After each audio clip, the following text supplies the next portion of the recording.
Good evening, everyone, and welcome to this event. I'm very pleased to welcome you to the 2022 Out for Australia 30 Under 30 Awards. Welcome to those of you here in the room and those of you joining us online. As a start, let's pause for a moment just to acknowledge the traditional custodians of the land on which we're meeting, the Gadigal people of the Eora Nation. We acknowledge the elders of that community, past and present, and like to underline that sovereignty was never ceded, always was, always will be Aboriginal land. Before we continue with tonight's proceedings, I'm going to invite Craig Madden to join us on the stage to offer a welcome to country.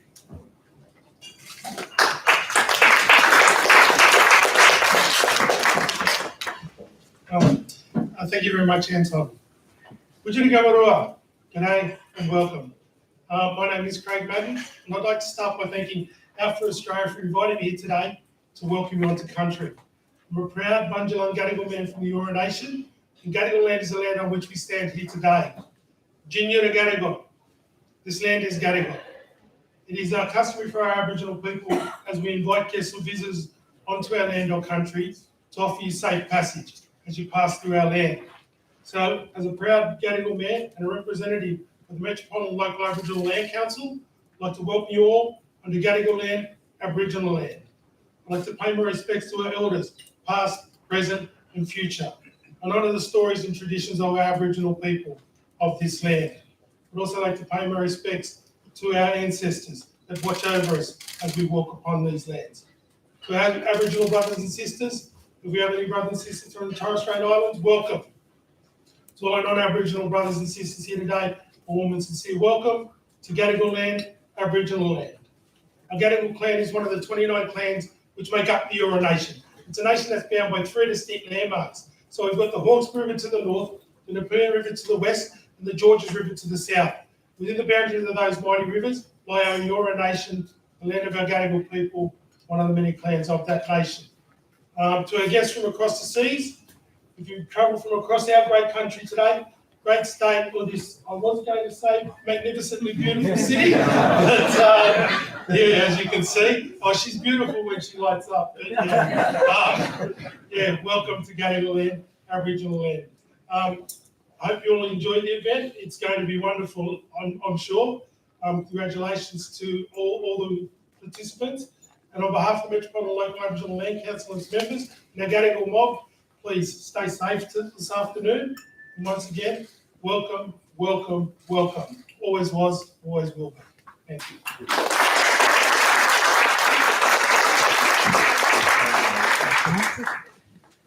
It's so wonderful to be able to meet in person again after the hiatus caused by the public health challenges that we've had over the past few years. So welcome to all of you. Welcome once again to those who are joining us online. A couple of housekeeping items before we get going.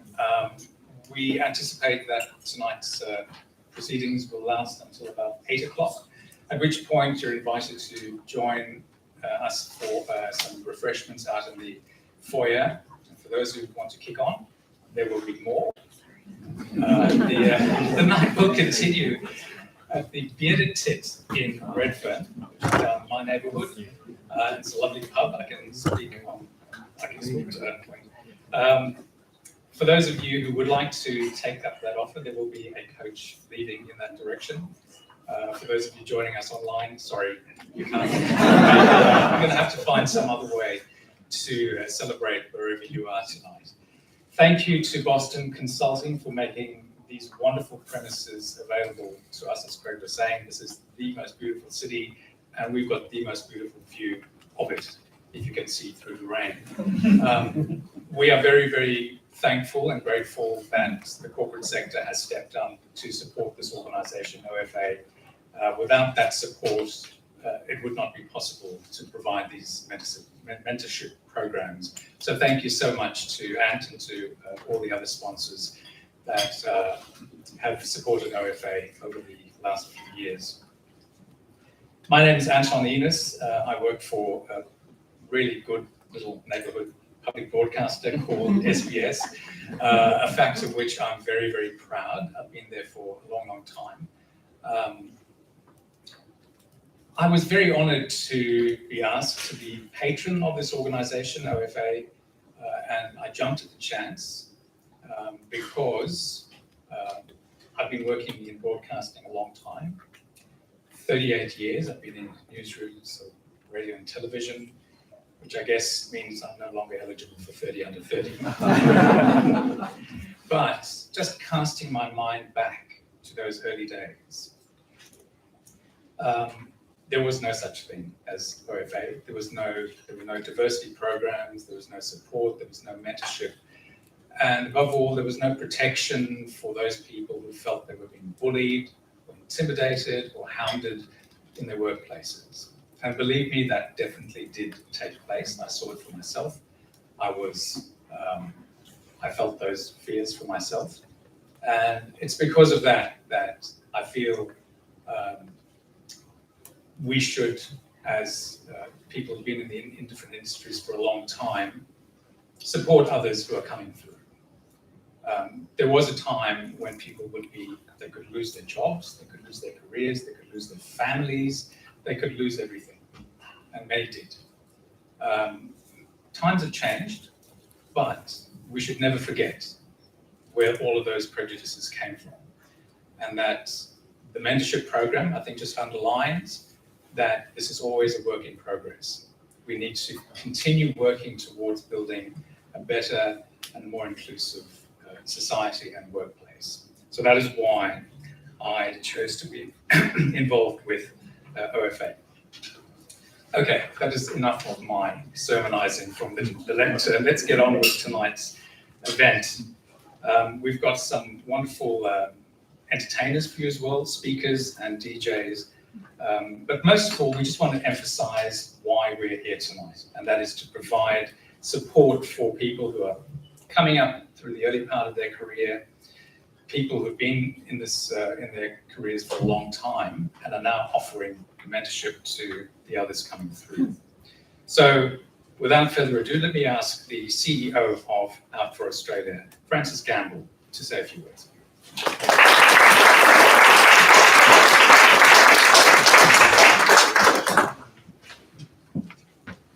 Hello everyone, thanks for the introduction Anton, and thank you Uncle Craig for your welcome to this wonderful Gadigal country. I also pay my respect to elders past, present and emerging, and any First Nations Australians here today, whether in this room or via the live stream. This always was and always will be Aboriginal land. So as Anton mentioned, and as you can see on that screen over there, my name is Frances Gamble. My pronouns are she and her, and I am CEO at Out for Australia. We are a national for-purpose organisation, and we empower LGBTQIA+ young people to thrive at work in the formative stages of their career. I'm incredibly grateful to be representing OFA here tonight and to be celebrating this influential group of young role models with you. So yesterday I arrived here in Sydney after a week spent with family and friends in Bulu, the place that I grew up in, although you may know it as Perth, capital of the West Australian nation state. Thank you. So while I was there, I was catching up with a dear friend of mine, who at his request I'll call John. Now, John and I have been out to each other since high school, but our workplace journeys have been very different. Thanks in large part to Out for Australia, I walked into my graduate job a few years ago on day one wearing my rainbow lanyard. My nerves at that action were quickly calmed that morning when I saw some of our senior leaders expressing a few rainbow inclusion views themselves. And then those calm nerves evolved into a strong sense of inclusion and belonging in the weeks and now years that followed. That was certainly not John's experience. When John started his engineering job as an intern almost 4 years ago, he entered a workplace dripping in machismo and heteronormativity. Correcting his senior colleagues when they assumed that he was straight was the furthest thing from his mind. His bosses would even joke about taking him to gentlemen's establishments when they went overseas. John thought they were joking. They weren't. And there was just a pandemic that was in the way at that time. And his bosses did make sure to make up for that on his last day at the company. That was only last Thursday. While stories like John's are certainly not every workplace experience, neither are mine. Out for Australia's vision is an empowered LGBTQIA+ community who are confident being their authentic selves in every workplace. Our experience in the workplace is not just shaped by the organisation that we work for, but by the people within them and the communities of people connected to them. All of you are valuable members of our Out for Australia community. Our mentors, our role models, our volunteers, partners and audience, whether that be here or watching online. Our workplaces have a responsibility to create supportive and inclusive environments for the various intersections of our rainbow community. Our role in changing the workplace narrative for our community, however, is just as important.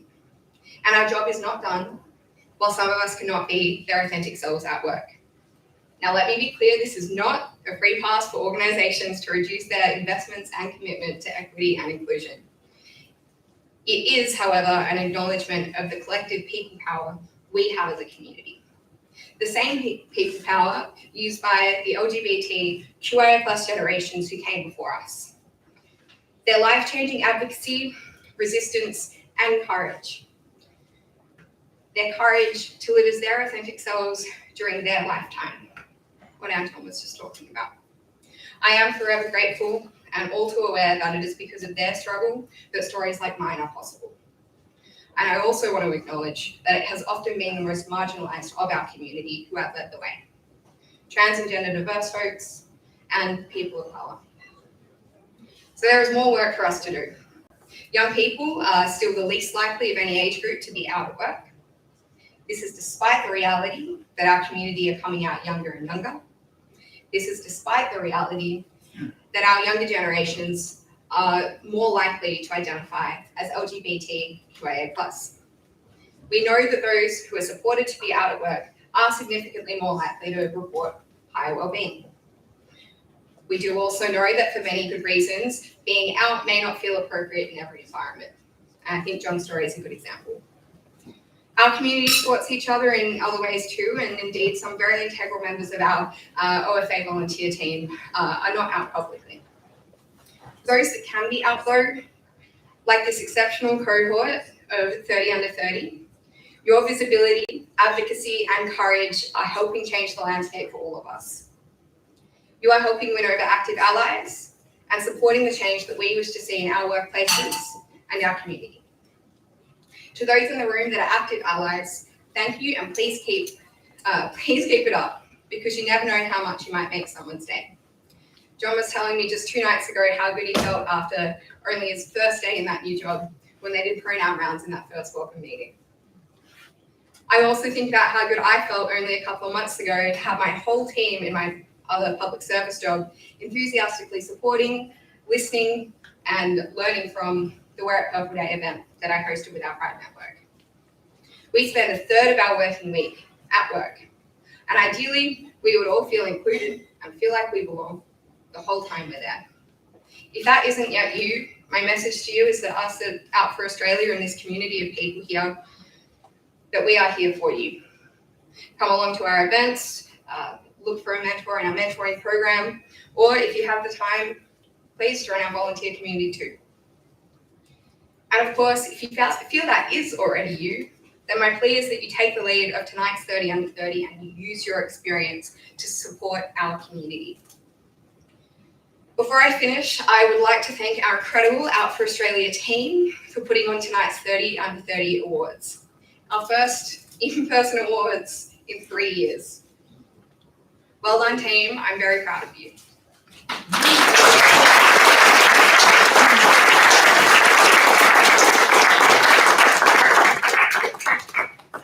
To BCG, our strategic sponsor for these awards, since they started, thank you so much for your long-running support. Thank you for being such an excellent partner to work with. And thank you for hosting us in this wonderful space this evening. And last but not least, thank you to our 30 under 30 winners. Thank you for all that you do, and please, I hope that you are proud of the work you have done and will continue to do. Congratulations, and enjoy your evening.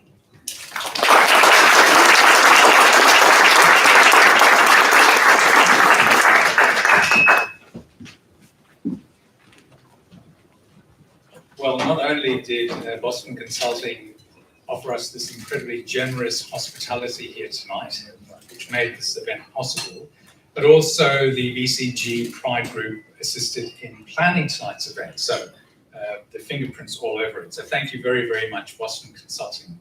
I'm going to ask the Managing Director and Senior Partner for BCG Group Australia, New Zealand, and Rodiger to join us on this stage. Thank you.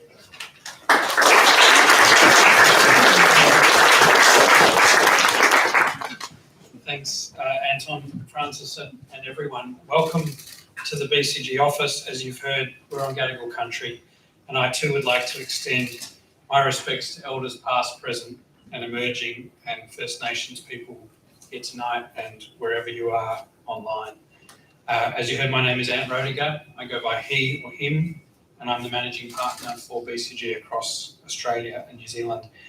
And it gives me great pride to stand up here in person. I've been on Zoom for a couple of years, championing this organisation and championing the people who get awarded each year. We're very proud to be a strategic sponsor, as you say, since the start, but and continuing, because what you all do is just so critically important for Australia. For BCG, diversity and inclusion is not just critical to who we are, but it's actually critical to how we do our business excellently for our clients. So we work with corporate, government and not-for-profits on really tough problems, and we need innovation, we need creativity. And diversity is part of what helps us deliver that. So diversity of ideas, diversity of approaches to problem solving, of backgrounds, of identities, and of experiences. That allows our people to bring their whole selves to work, to perform at their best, and is one of our core values as a firm. And so you mentioned our Pride network that has contributed. Tonight it's one of our key pillars of diversity within the firm, working hard to ensure our community, our LGBTQIA community, have access to strong coaching and mentorship. They're strengthened by strong bonds of friendship and community, and they have leaders across the firm who champion them. And we're incredibly proud of this network. It's been going for 25 years, but in the last 10 years, the membership has grown tenfold. We look forward to that growth continuing. If I reflect now then on role models more broadly, it's been tough emerging out of a pandemic for everybody, but more so for the most vulnerable members of our community. And role models provide a way for all of us to get through the hard times and see what can be better. And role models really matter. So for those of you who will be getting awards tonight, who are role models already but will continue to be role models, and everybody in the audience here across Australia, please keep doing that. We need to keep acknowledging the importance of LGBTQIA role models in inspiring other young people, in sparking social change, not just in their workplace but across society, and being the leaders of tomorrow. So we're very proud to work with Out for Australia to assist with the flagship event, and we look forward to doing so in the future. For those of you who are about to get an award, established professionals, not so established professionals, congratulations, you do remarkable things for yourselves, for your community, but for all of us. So thank you on behalf of BCG.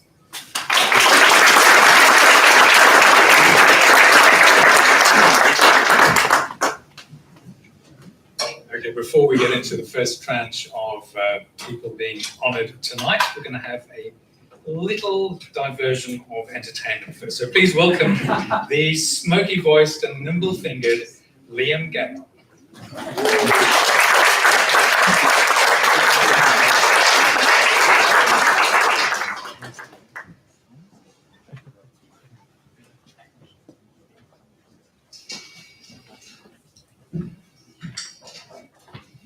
Hey, how are we doing?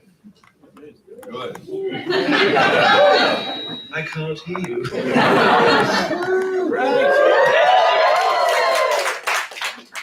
Okay, I'm going to play a song that I did not write. It was made famous by Judy Garland as Dorothy Gale.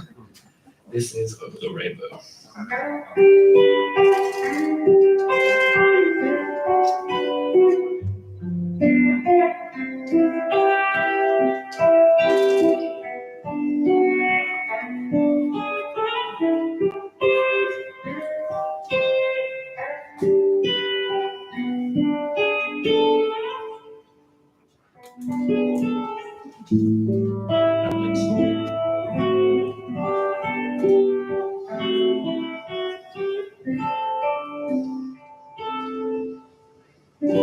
Somewhere over the rainbow,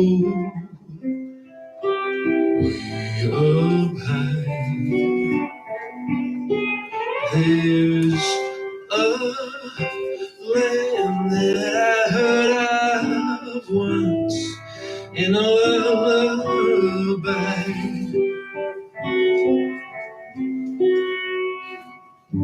Somewhere over the rainbow, the skies are blue, and the dreams that you dare to dream really do come true. Someday I'll wish upon a star and wake up where the clouds are far behind me, where troubles melt like lemon drops above the chimney tops, that's where you find me. Somewhere over the rainbow, birds fly, birds fly over the rainbow. Why, then oh why can't I?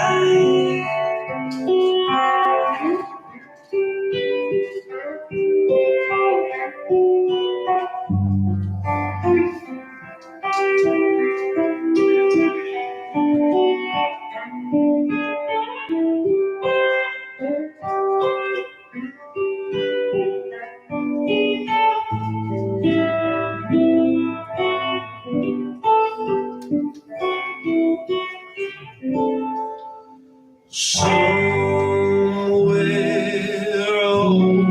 over the rainbow, bluebirds fly, birds fly over the rainbow. Why, then oh why can't I? If happy little bluebirds fly beyond the rainbow, why, then why can't I?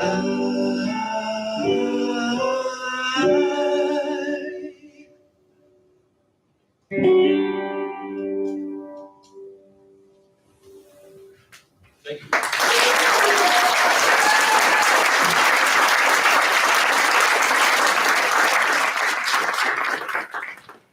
Thanks so much, Liam. The judges who were involved in these awards had a really tough task whittling down well over 100 entries down to 30. So I'm just going to acknowledge who they are. Alison Blake, pronoun she, her. Alison leads BCG's Australia-New Zealand Pride Network, where she's focused on supporting our vibrant community and individuals to bring their best self to work, as well as on a number of social impact projects, including our support for Out for Australia. Alison, I'm going to put my glasses on. I'm pretending that. Alison is a core member. I hope you liked it, by the way. Alison is a core member of BCG's public sector and healthcare practices. Dhruv Sharma, he, him. Dhruv is the network growth leader for BCG's ANZ Pride community. He is a project manager with the Boston Consulting Group with a specialization in leading design for digital transformation. Good luck with that. As a thought leader, he has worked with the leadership to build digital strategies aimed at customer acquisition, retention, and engagement. He's also helped companies to build digital teams, upskill organizational workforce, and set up the right frameworks to enable human-centered design best practices in organizations. Nicholas Steep, he, him. Nick worked as an advisor, equity, diversity, and inclusion at Charles Sturt University and lives in Junee, New South Wales. Holds a Masters of Social Work degree, is committed to and passionate about promoting inclusion and support for regional and rural LGBTIQA+ individuals. Nick has been with OFA since September last year. Renee Scheich, they, them. Renee is a non-binary lawyer based in Mianjin, also known as Brisbane to some of you, as a queer Asian Australian. Renee is passionate about intersectionality. They are keen to create space for people to be seen and celebrated in their whole authentic selves. Outside of work, Renee can be found screaming at local drag shows, who hasn't done that, enjoying live theatre or baking up a storm. Dr. Sophia Frentz, they, them. Sophia was one of Out for Australia's 30 Under 30 award winners in 2020. They currently work in tech as a product owner at OnePass and sit on the board of Out for Australia. They are non-binary, neurodiverse and disabled, and they primarily live and work on the unceded lands of the Kulin Nation in Naarm, also known as Melbourne. Sophia is originally from Tauranga in New Zealand and is unsure why Australians keep telling them that the beaches in Sydney are full.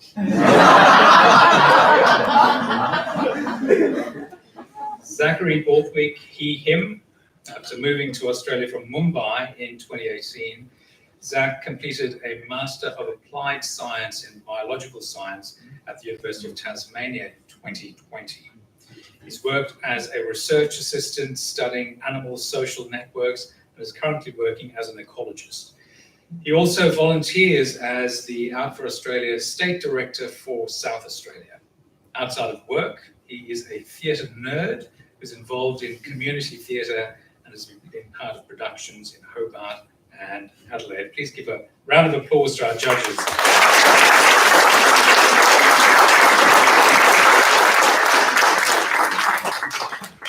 Okay, so what I'm going to do now is read you the first tranche of 15 shortlisted nominees tonight. And then we'll have a little break for some more entertainment, and then another tranche of 15. And then the third part of tonight's event will be announcing those 5 winners. In the categories of Community Advocate, Inclusion and Belonging Champion, Standout Student, Rising Star, and Regional Legend. So, are you ready to hear the first names? So, here we go. Alex John Kelly.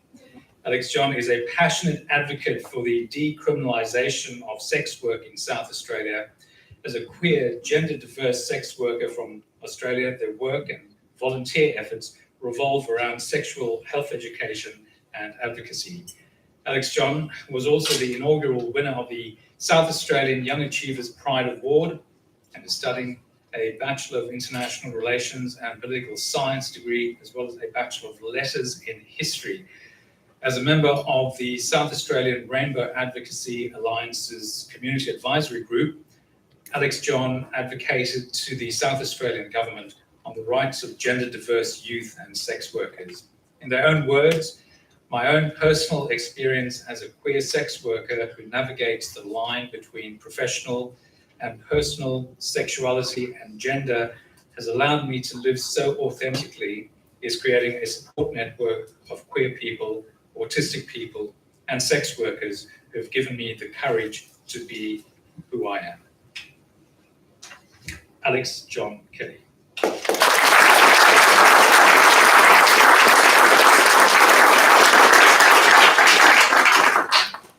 So our second recipient is called Alex Kelly.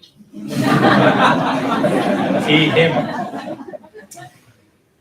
He is a 25-year-old young professional originally from Ballarat in Victoria, now based in Perth.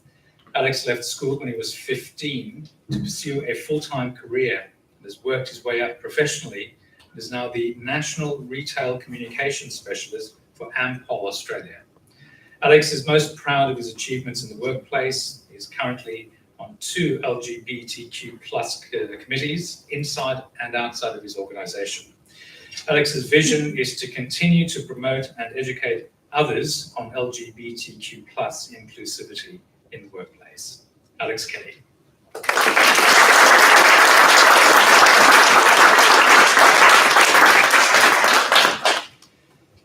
Alistair Moses Angelo Ott.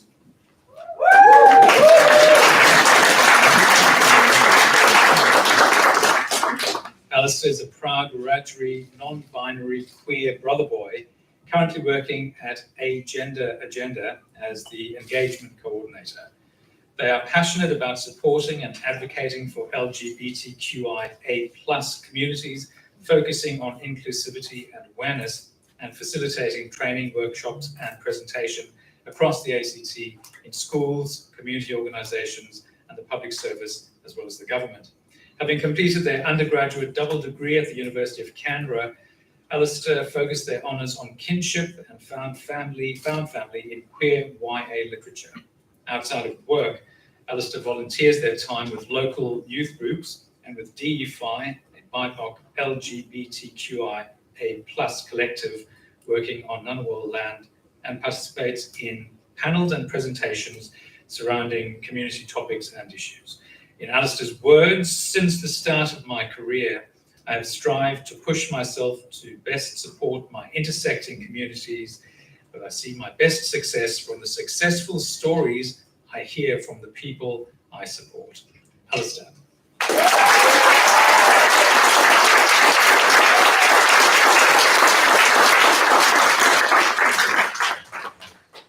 Fourth on our first list of 15, Amy Sargent. She, her, is a Brisbane-based activist, artist, and musician. She is the national convener of the Queer Unionists in Tertiary Education Caucus. Her artwork explores and expresses disillusionment with the dysfunctions of the political establishment in Australia. From a trans-feminine perspective, TERFs and bigots fear her. And so Amy Sargent.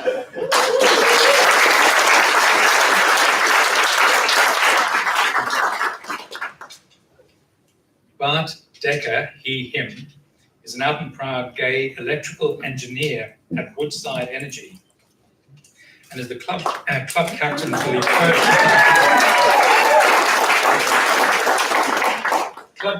the Perth Rams Touch Rugby Club.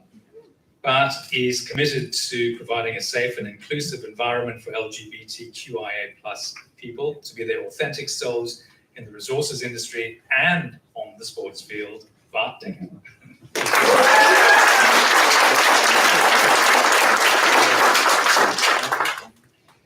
Katrina Vi Newen Robertson. Katrina Newen Robertson, she, her, is a singing scientist. She sings in the laboratory and dreams up immunology experiments in the shower. She is an immunology researcher at the Peter Doherty Institute for Infection and Immunity and teaches science communication at the University of Melbourne, where she's also the secretary of the Pride in Action Network. She also presents shows at Science Works and regularly engages with science mentoring and outreach programs to share science online, in pubs, and in schools across Victoria and beyond. Katrina Newen Robertson.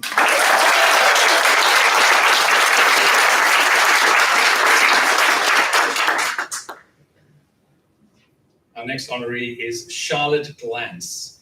They, them, is a co-founder of the Youth Pride Network and a passionate advocate for LGBTIQA+ young people. They work with YPN, grew the organization and gave young people a seat at the table in discussions about LGBTIQA+ well-being. Through their passion as a policy nerd, they have highlighted discrimination in youth homelessness services, helped shape WA's new discrimination laws, and have supported conversion practice survivors and have formalized representation in WA. Please give a round of applause to Charlotte Glantz.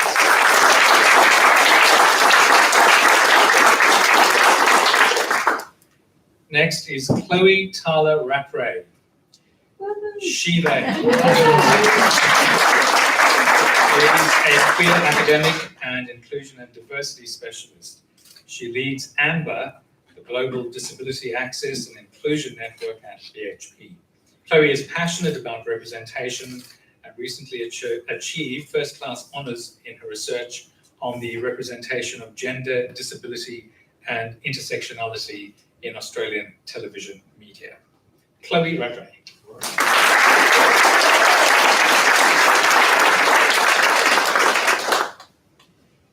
Dwayne Seabrook Rose Quartz.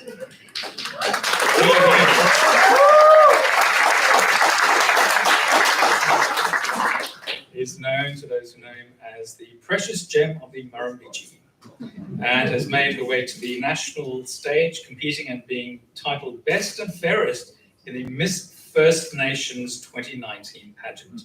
Rose provides entertainment for a drag-starved audience in rural New South Wales, I can believe that. Drag high teas, drag trivia, and drag murder mystery cocktail. She also created a safe space for new drag kings and queens by hosting Wagga Wagga's first drag pageant earlier this year, partnering with local businesses and community groups. In addition, Dwayne is a disability support worker supporting LGBTIQA plus community members in their day-to-day lives. Rose says, I started my drag career 7 years ago in country New South Wales. And in that time, I've slowly but surely forged a community and gay nightlife scene in my somewhat homophobic small hometown. To have been noticed for what I've tried to create in Wagga Wagga is amazing. We are amazing.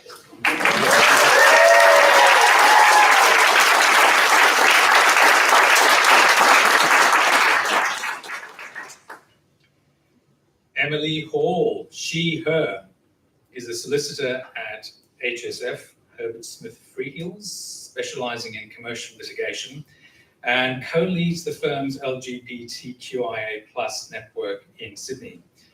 She is passionate about harnessing the resources of corporate Australia to give back to the community and contributing to the growing diversity of the legal profession. Please congratulate Emily Hall.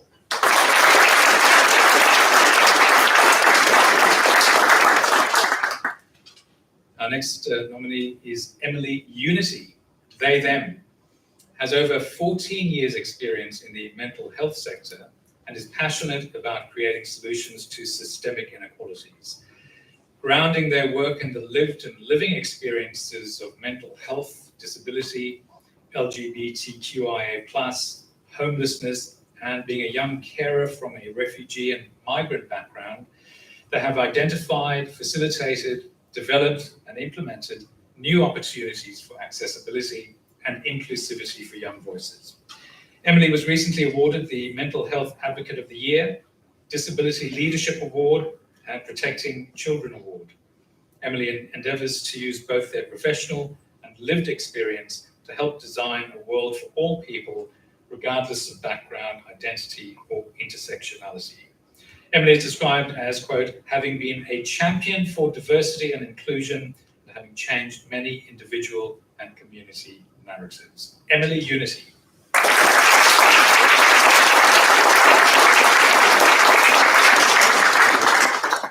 Our next nominee is Grace Scholl.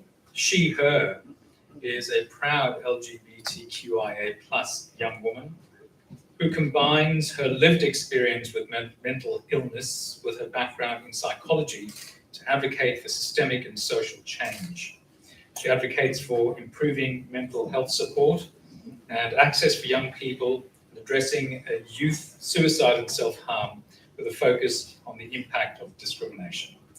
Grace is a youth advocate for the Queensland Family and Child Commission, the QFCC, is a member of the Headspace Youth National Reference Group, as well as several government, university, and community mental health research groups and committees. She's currently studying a Master of Suicidology at Griffith University. Grace Scholl.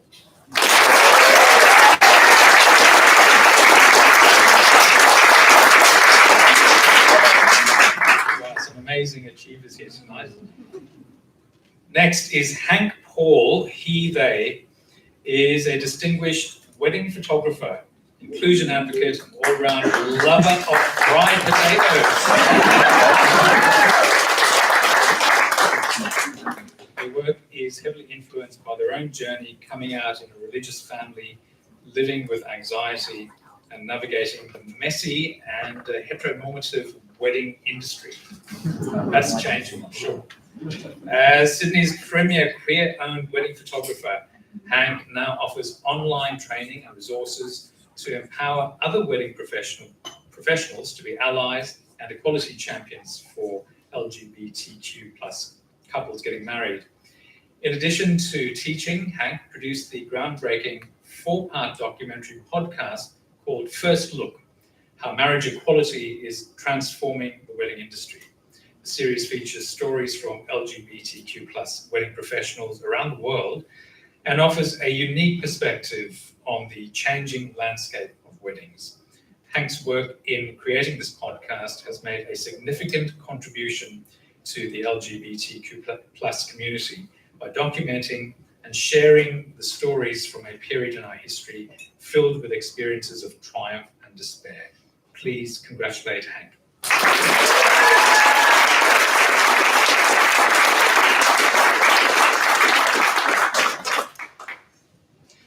Jasmine Fletcher, they, them.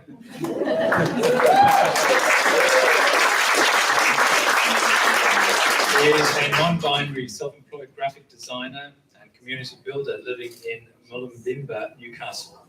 In 2021, they founded Queer and Now, a not-for-profit arts organisation that programs a range of events and initiatives. Jasmine is passionate about supporting queer arts, cultivating safer spaces, and fostering social connections for sexual and gender diverse folk. Please congratulate Jasmine Fletcher.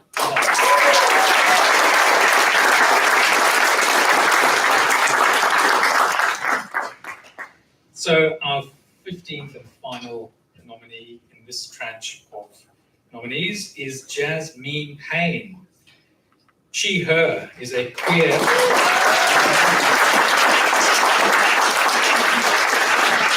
second-generation migrant living on Ngunnawal Ngambri land. Jasmine has extensive experience within the community sector and has held leadership positions within youth-led organisations. She has worked alongside young LGBTIQA+ people to implement events and social media campaigns while advocating for the LGBTIQA+ community, informing policy, planning and practice development across organisations. It is her passion to amplify diverse voices and perspectives within leadership positions. Please congratulate Jasmine Payne.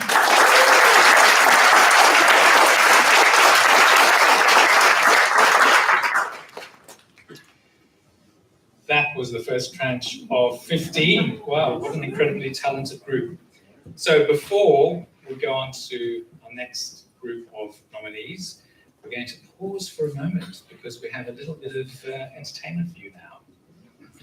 So we were originally going to list the next comedian's long line of credits, but in fact, we're just going to say, welcome, Rosie Piper.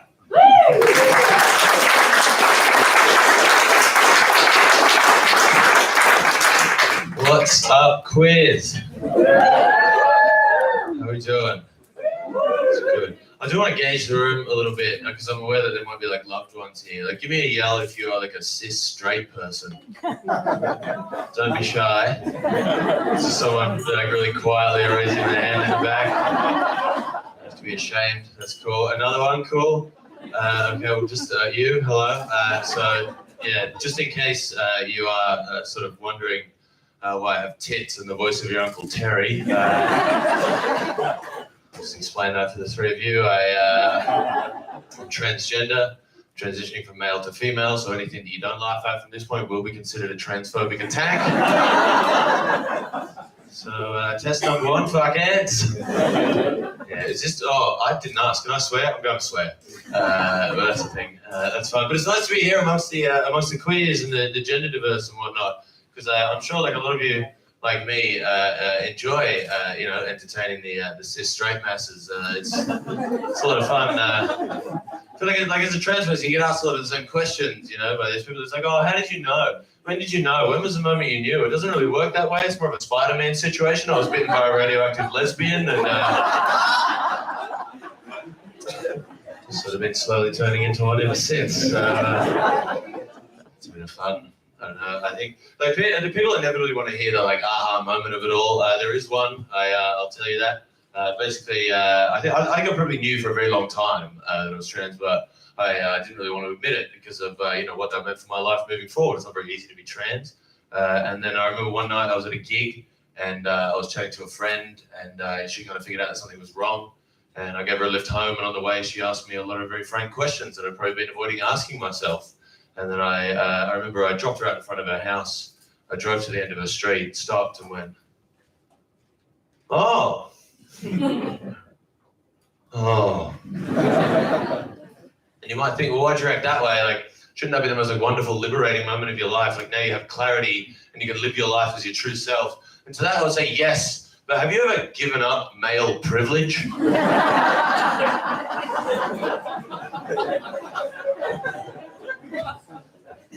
Yeah, I've had relatives die that it was easy to say goodbye to, so you don't know what you got till it's gone. That's fun. That's fun. It's nice to be here. I will admit, I don't really know why I'm here. Because like obviously like this is an event for like to celebrate like people under the age of 30 who have like achieved like really great things within the queer community, and I'm not either of those things.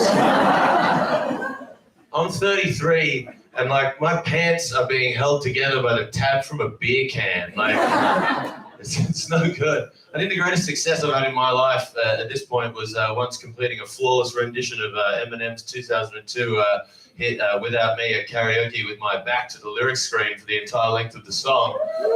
A song which, if you're as familiar with the lyrics as I am, you'll know has a homophobic slur in it. So the picture of queer excellence right here. I think it's no good. Like I've not had a successful life. I've not had a successful year. I think among other things, back in May, I broke 5 ribs on my left side. That's a fun thing to happen. People inevitably want to know the story. I'll tell you. It's pretty embarrassing, to be honest. Basically, what happened is I was helping this old woman across the street. You got to do bit, and it was silly because I was on my phone donating to cancer research. You chip in when you can, and just sort of like out of the corner of my eye while doing that, I realized that there was nearby a small child who was about to be hit by a bus, and I thought, well, I've got long arms, I should probably do something about that. So just like sort of in the muddle of like like swapping the phone hands, so I could like grab them out of the way and make sure that I had hit donate and that it was 4 figures, all while kind of keeping my eye on barrel. I was just kind of doing too much, and I tripped over my own feet at the pub and landed really heavily on the table. So last time I tried to be charitable, I think. It's not there, but I don't know. It's I think a good picture of my success, right, is yesterday, right? I celebrated 11 years in comedy, right? And my manager actually didn't book this gig for me or exist. Yeah, that's sort of where I'm at, So I think I'm here more as this is what not to do, So make sure when you get out there, get schmoozing, network, get work, you know how it is. Don't just sit on your fat ass and hope that you can charm your way into people giving you work like me. That's fine. These things don't come across all that often. It's good to be an event too that that actually celebrates people, right? Because I think we're not very good at that in this country, I think tall poppy syndrome is so rife. I think you could cure cancer in Australia. And if you even half mentioned it down the pub, your mates would be so quick to be like, yeah, right, mate, we've all got stuff going on. You know what I mean? Like, I won the under-12s most improved at Engadine Dragons Football Club, mate. You don't tell me bloody going on about it. It's no good. It's no good. But it's cool to be, I think it's cool to be amongst people who are out as well, out and proud. Obviously it sucks when people can't be that, but I understand that, right? Because it's it's very daunting coming out, you worry people aren't going to accept you, I worried that my mum wasn't going to accept me, which that would have been a bummer because I like hanging out with mum. Because I like hearing detailed stories about the personal lives of 15 people I don't know. Do you know her? I don't know. She's a good, people can probably relate to this. She's a good woman, but she gets a little bit wrong from time to time, I think, because a question I'm often asked is how did you pick your name? It's a fun thing as a trans person, you pick your own name. And I always tell people it was the name that I was going to give a daughter if I ever had one. And then I realized that I needed a name, and I was like, fuck you, I'm having that. And then I remembered that I don't want children, and I thought I didn't need to have this argument.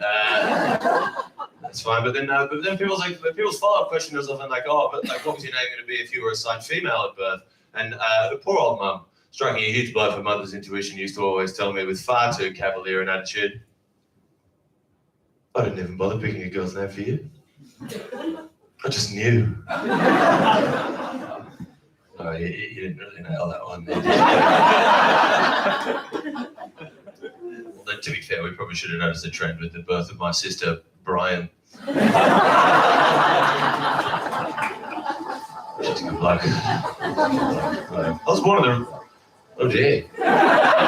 Time, baby! This stuff's too hot for the city of Sydney. Can't handle it.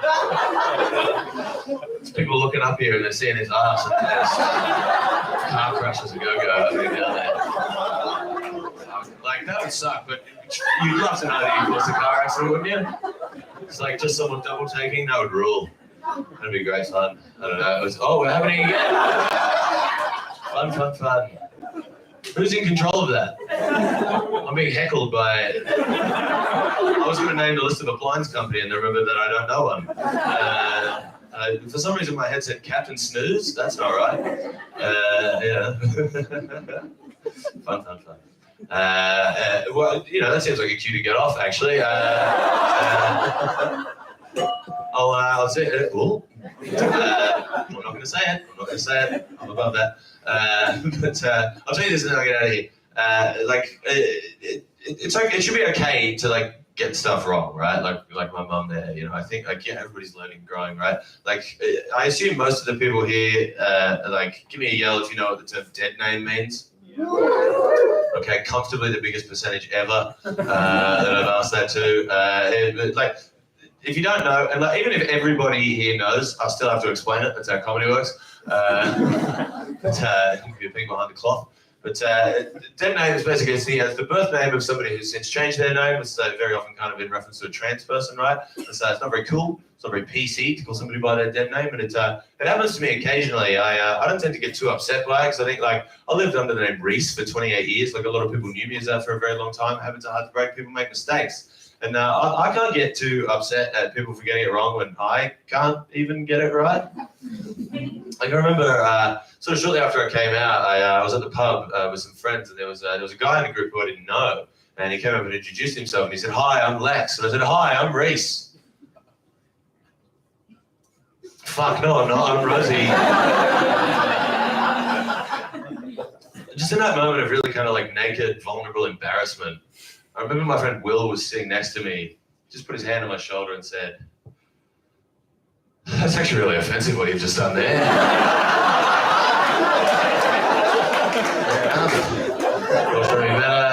Hey, enjoy the rest of your night. Congrats to everyone who's won an award. I'm Rosie. Love you, man.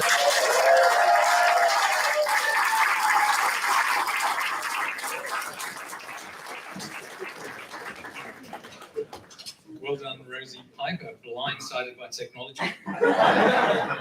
Eminem aficionado and breaker of records and ribs. Thank you for that. Okay, we have our next 15 nominees to honour here tonight, starting with Jennifer Puth. She, her, is a daughter of Cambodian refugees. She is passionate about supporting the LGBTQIA+ community in the therapeutic space. Jennifer is a Master of Clinical Psychology Research, investigated how lesbian women at the intersections cope with experiences in heterosexism in an Australian context. She currently works in an academic setting. Please congratulate Jennifer Puth.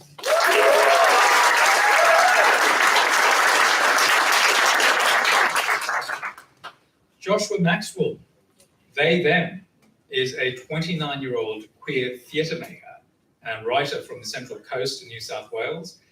He worked professionally in the arts industry since they were young and is passionate about providing young people with a platform to raise their own voices in the performing arts sector. They have worked with such companies as Tantrum, Youth Arts, NASDA, ATIP, and many others. In 2016, they founded Japuka Productions, a youth arts company based on the Central Coast, where they now serve as artistic director. During their time as artistic director, the company has become one of regional Australia's leading youth arts companies. Joshua is extremely engaged in activism, working extensively during the marriage equality campaign, speaking on national radio, television, and writing opinion pieces about life growing up in a queer family. In 2019, they founded Arts for Climate Change, for Climate Action, heading to industry-wide open letters in support of the school strike movement, which inspired their play Very Happy Children with Bright and Wonderful Futures. In 2018, they were recognised on the Express Advocates 100 Most Influential Central Coast Residents. Their work within the sector won them the 2020 Arts, Cultural and Entertainment Citizen of the Year from the Central Coast Council, as well as the 2020 Central Coast Volunteer of the Year from the New South Wales Centre of Volunteering. In 2021, they joined Red Tree Theatre as Technical Manager, taking on the role of Artistic Director in early 2022. They also serve as a judge for Sydney Theatre Awards and on the Australian Theatre for Young People International Committee. That is quite a CV. Congratulations, Joshua Maxwell.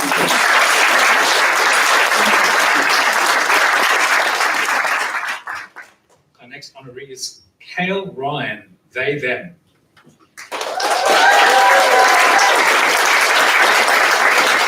Kale is non-binary and pansexual. They work in space planning, marketing, and content creation with a passion for artistic swimming. They strive to improve diversity and inclusion for others within all aspects of their life and are passionate about helping LGBTQIA+ youth. Please congratulate Caroline.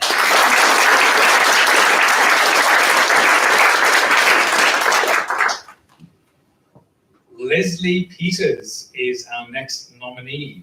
They, them. Public health researcher currently based at the Matilda Centre for Research in Mental Health and Substance Abuse at the University of Sydney. Their program of work uses epidemiology and qualitative methods to better understand the relationship between trauma, mental ill health, and substance use among LGBTQ+ young people, with a view to adapting and evaluating two existing online school-based interventions to meet their trauma-informed and inclusive prevention needs. Alongside research, Leslie teaches into the postgraduate public health programs at the University of Sydney and University of New South Wales. Prior to joining the Matilda Centre, Leslie was a research associate at the George Institute for Global Health, working in the Injury Division and World Health Organization Collaborating Centre for Injury Prevention and Trauma Care. Leslie also advocates and lobbies the health and rights of gender and sexually diverse communities through the Public Health Association of Australia, as Secretary of the New South Wales branch and Executive Member of the Diversity, Equity and Inclusion Committee. The network of alcohol and other drug agencies as co-chair of their Gender and Sexuality Diverse Alcohol and Other Drug Worker Network, and the Inner West Council as an LGBTQ+ working group member. Please congratulate Leslie Peters.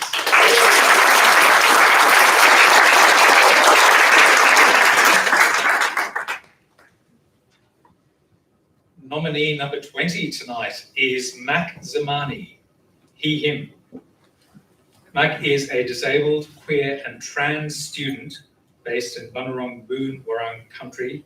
Outside of school, he immerses himself in various youth organisations, including YDAS, MYAN, Minus 18, Origin, and with his own lived experience, advocates towards a more inclusive and accessible society in which disabled, queer, trans, and gender diverse young people are able to be unapologetically themselves. Mac Zamani.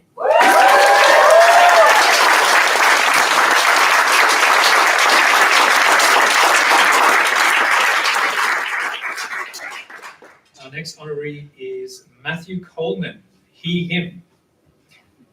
He is a passionate PhD student in the room, investigating the genetic causes of brain malformations and epilepsy. Matt is a founding member of Queers in Science, and he is committed to improving education, visibility, I can see that with that jacket, and access for LGBTQIA+ people in STEM in Australia. Most importantly, I love the jacket, by the way. Matt tries to be the person he wishes he'd known he was when he was 14. Matthew Coleman.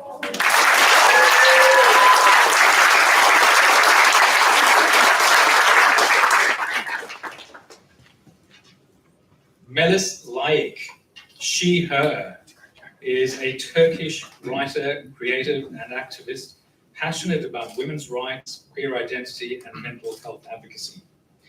In pursuit of these passions, Melis has worked with the Centre for Multicultural Youth, Youth Affairs Council Victoria, International Women's Development Agency, Springvale Community Legal Centre, Butterfly Foundation, and Queerspace.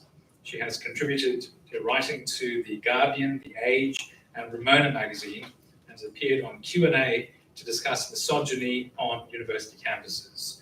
She is currently in her final semester of studying a Bachelor of Laws Honours and Global Studies at Monash University, and hopes to become a lawyer aiding survivors of sexual crimes when she graduates. Melis Laik.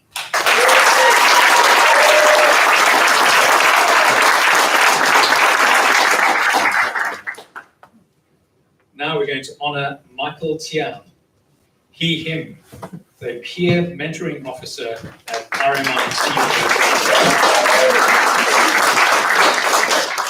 Also a graduating early childhood student at Victoria University. He's been advocating for international LGBTQIA+ students in various NGO and government events through stage performance, and was recognised as a finalist in the Victorian LGBTIQ Person of the Year in 2021. He is passionate about supporting diversity and fostering inclusion in his community and beyond. Please congratulate Michael Tian.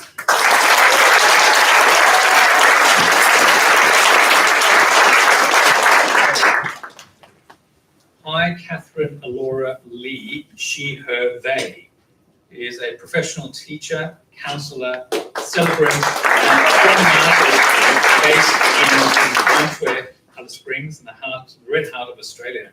She grew up on the East Coast, Canberra and Sydney, before moving to the Central Desert, where she fell in love with the land and the people around her. She is a passionate advocate for intersectional social inclusion. She loves working in diverse spaces to support the voices of young people and creating meaningful social change. We're not dressed to the nines and teaching in a classroom. She can be found dancing on stages across the Northern Territory or spending time with her cats. Please congratulate her.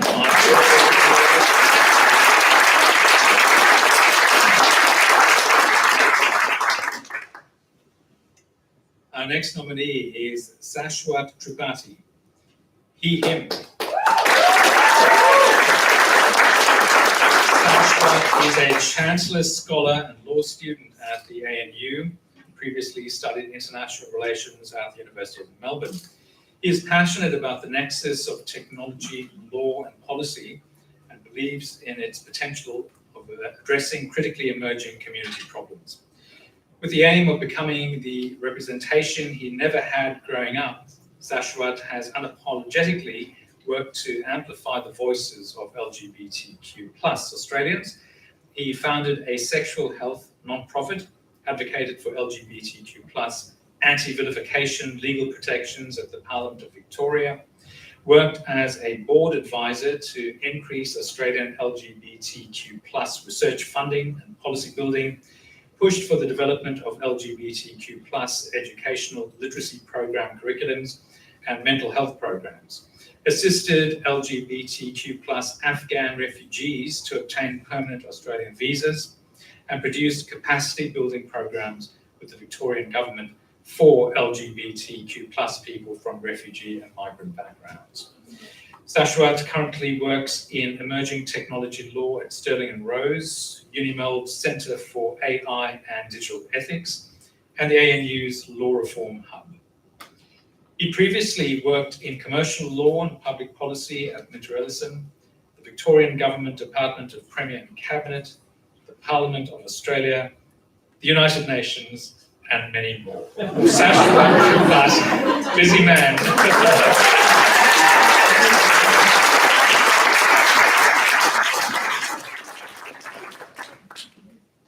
I'd like to see his contact book.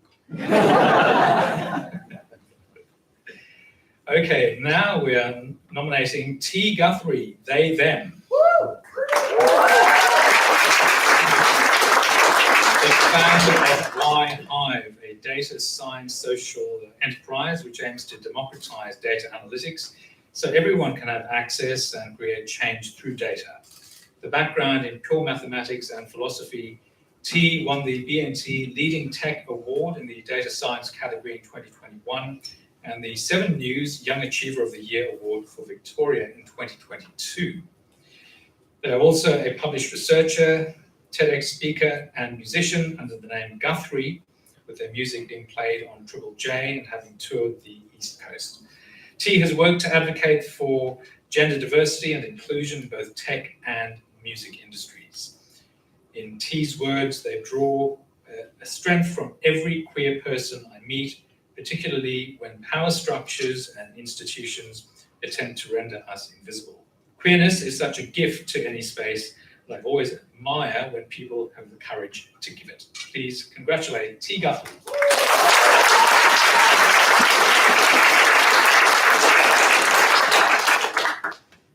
We only have 4 spots remaining. Our next nominee, Teresa Cochrane, she, her, they, is a proud pansexual Dunghutti Gumbaynggirr woman who is currently living and working on Bundjalung country.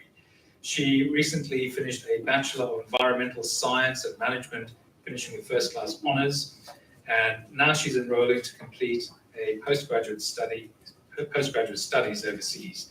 She is passionate about conservation and preservation of country and Australia's unique ecosystems. She wants to work in the space of incorporating First Nations science, ways of knowing, into Western science. Along with her work in environmental science and koala conservation, she is passionate about advocating for LGBTQIA+ community and ensuring spaces she's part of are safe and an open space for personal expression. Teresa Cochrane.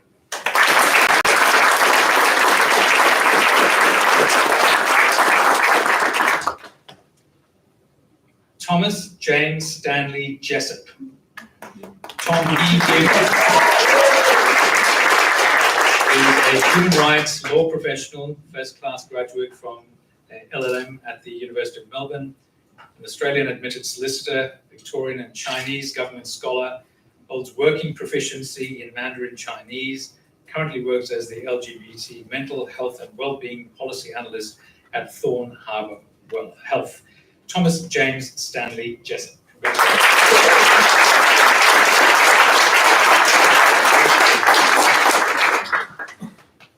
Our last 2 places. First one goes to Tierney Murray. Tierney Murray.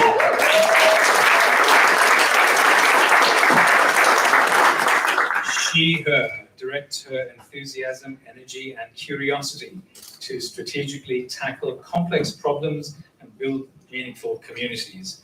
Her professional work is dedicated to improving the higher education student experience, with a particular passion for supporting underrepresented cohorts. Tierney's PhD research examines the embodied experiences of equity practitioners in higher education. She uses creative, feminist, and queer methods and theories to disrupt normative approaches to knowledge creation and sharing. Please congratulate Tierney.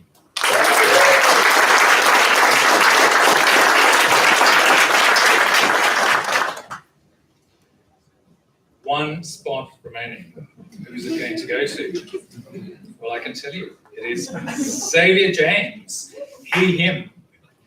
Published his debut book, Come Undone, a raw and emotional memoir highlighting existing discrimination against LGBTQIA+ students in Australian religious schools and the lack of queer education in the curriculum. The pages openly trace sexuality, uncertainty, parental divorce, mental health battles, marriage equality, religious freedom, sexual assault, and young love that was forbidden to shine in the modern context. Xavier is also a strategy consultant focused on public sector projects that deliver meaningful change and make a positive difference. Rounding up our number tonight, Xavier James.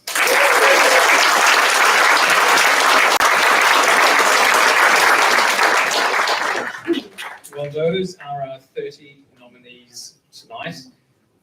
Could I please have a round of applause for every single one of them?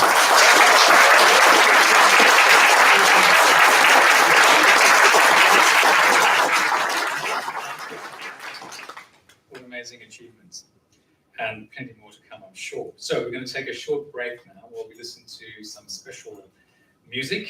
Please welcome to the stage an all-trans indie folk band, creating space for sharing the complexities of life and the joys of friendship, Boy and Bucket.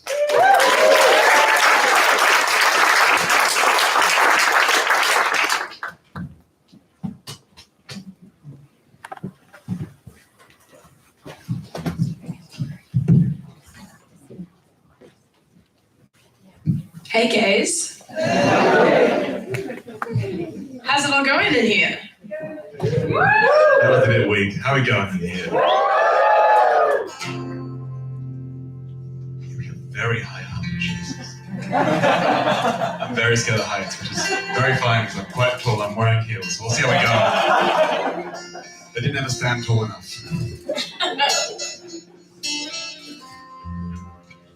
So I'm Boy, And I'm Bucket. and we're Boy and Bucket. Nice to show. Bye. No, it's really good to be here. It's really lovely. Just seeing all this amazing, just queer excellence. It's just so good to see. I've actually recently come out in my own works. Actually, just started a new job at one of the sponsors here for Canva. Hello. It's been great. It's my first time being out at work. It's awesome. So just being here is just such a pleasure. So hope you have a good night, and we're gonna play some songs. So we hope you enjoy. Take it away. So this song, we wrote it about this experience that I went through, and I was sitting here listening to all the amazing things that all of you have done and the amazing people in this room, and I was thinking like, wow, if it weren't for places and spaces like this, then I might not be able to tell a story like this in a space like this. I just think it's really, really amazing what you're doing. So about a year and a half ago, I met a girl, and she came back to my house with me. And, you know, we had a really nice time together. And then the next day, she sends me a text and she said, hey, I left my shoes at your house. And I said, well, you probably need those back, don't you? And so we arranged a time to meet up, and I would give her shoes back, but I was left with this burning question. Was she coming back for me? Or for the shoes? So then I told Bucket about it, and we wrote this song. It's called Shoes. The thing about this song is it's entirely full of shoe puns. If you hear some words that are in the shape of a shoe pun, you're not quite sure if they are or they're not a shoe pun, I can guarantee you. It is at my door you left your soul. Put on my heart as you roll into my life. You lace me out with self-control. The tongue is like my feet, I want The tongue of a shoe. I saw you there, I could have sworn. right by my room. I'm seeing things come tomorrow. Are you here for me? Wanna pick up your shoes? Between us, I hope you choose me.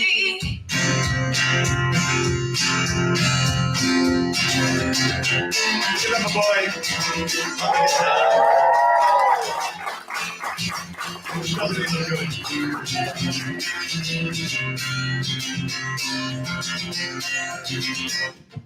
Cross my fingers and my toes. Hope you're here for something more. Then those black shoes, blissfully green at the morn. Go ahead, you made a boot. Before I slip and say you're cute. My best foot forward, step on my throat and heal me. Are you here for me? Or the pick of your shoes? Good sweetness, I hope you choose me.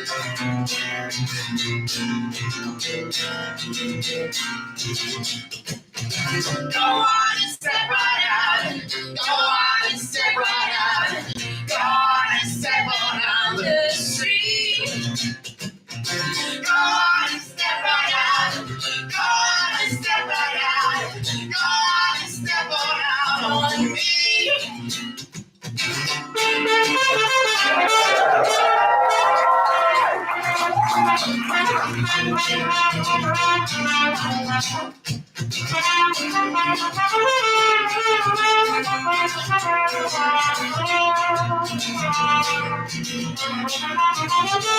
Are you here for me?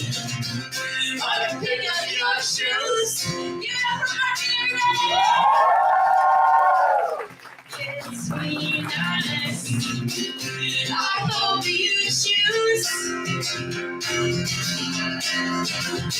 Are you here for me? Are you picking up your shoes? You're sweet, honest. I hope you choose me.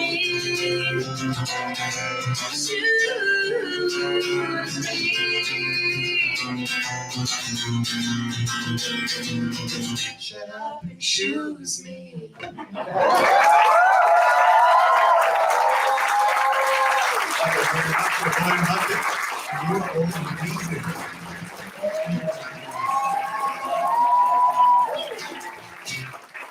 you so much. Well done, Boy and Bucket. I know I did introduce them as a folk band, but they really are a soul band. Okay, we have a very special moment now, a keynote speaker tonight. They are a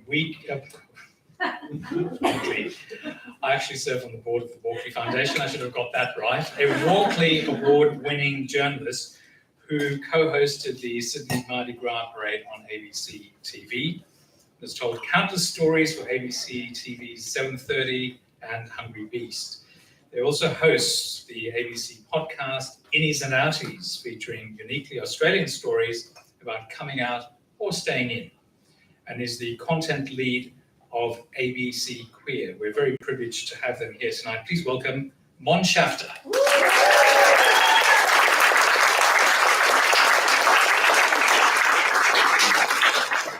Hi everyone. Thanks, Anton. Yes, it was a great award, that weekly award that I got. I'm really honoured to be here tonight on beautiful Gadigal land in Sydney. I am in such awe at the under 30. You're all incredible humans making such wonderful change in your communities, and you should be so proud. So congratulations to all of you.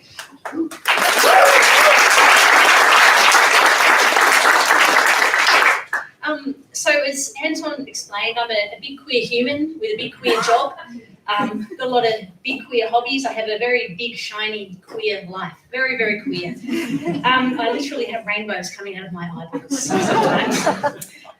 So I'm the content lead of ABC Queer, which is aimed at younger LGBTQIA+ people at the ABC. In my role, I look after ABC Queer Insta, do the Innies and Outies podcast. Was fortunate to be involved with Mardi Gras this year as well. I also help guide ABC editorial policies with regard to coverage of LGBTQIA+ stuff. And I help connect content makers with relevant resources so that our content is accurate and respectful to all our beautiful, diverse communities. And outside of work, I'm the co-chair of 2010, the organisation supporting LGBTQIA+ young people in New South Wales. I live in Maroubra on Gadigal and Bidjigal land with my partner Tara, and we have 2 funny-looking Chinese crested dogs, and we're expecting a baby in the new year. Dogs are not happy. Dogs are not happy. So today I'm going to talk to you about my career journey, but it's really closely connected to my identity as a queer human. So it's very much like that. I've been fortunate to work alongside and for some really brilliant people in my career, people who've believed in me and have really elevated me. I've also worked alongside some pretty not brilliant people, shall I say, who have left me feeling very unconfident and have made me not believe in myself. But in every one of these situations, I've learned something that sort of, pushed me forward in some way. I've never had a career plan or a life plan for that matter. I kind of assess opportunities that come my way and go, yeah, that looks cool and shiny. Let's head in that direction. And the decisions that I've made along the way have brought me to where I am now, right here. So where it all began. I grew up as an only kid in Naarm, in Melbourne, in the suburbs. I was a real tomboy who loved climbing trees and riding motorbikes with my cousins. My dad's the eldest of 8 kids and I have like an army of cousins. Mum sent me to the Johnny Young Talent School to do singing and dancing because she thought it would be good for my confidence. She was right and wrong in that way.